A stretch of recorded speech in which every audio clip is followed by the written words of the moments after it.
I'm Giles Ducat. I work for John Lewis. We are a luxury retailer in the UK. We've got 36 stores across the UK, and we service, we're a key department store where we've got beauty, electronics, homeware, cookware, fashion, a financial service division as well. We're using the kind of the UK ops model of the version of ServicePower. We've been a client of yours for the last 16 years. Critically, just to make it a bit more seamless for our customers. So reducing the turnaround time, getting rid of a lot of frustration and just improving their satisfaction.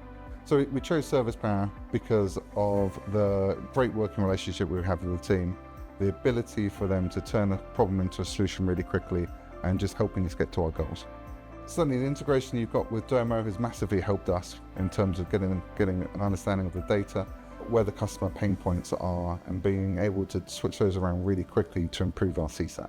Your new APIs that are coming along is massively helping us, getting more data from our services for us to understand exactly what's going on with the customer, and for us to be able to step in quite quickly to resolve them if it's gone astray.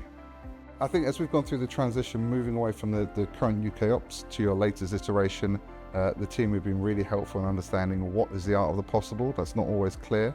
And so being able to share best practices with other retailers and providers as well has helped us understand actually what more can we do. I've been in the role for the last 4 years. Service is really important for us. We had a really long repair duration, longer than we wanted to. Through working with ServicePower, we were able to understand where those pain points were and then reduce that down. That then helped us to increase our CSAT and reduce our customer complaints, which are a massive focus for us. Recommending it mainly because of the integrations that you have, especially with our finance model, so we can pay our services really well, with the enhancements you have around the data and the analytics, but also the background integration that you guys have got around what service that does what, in warranty, out of warranty, massively helps us understand where we can maximize our network.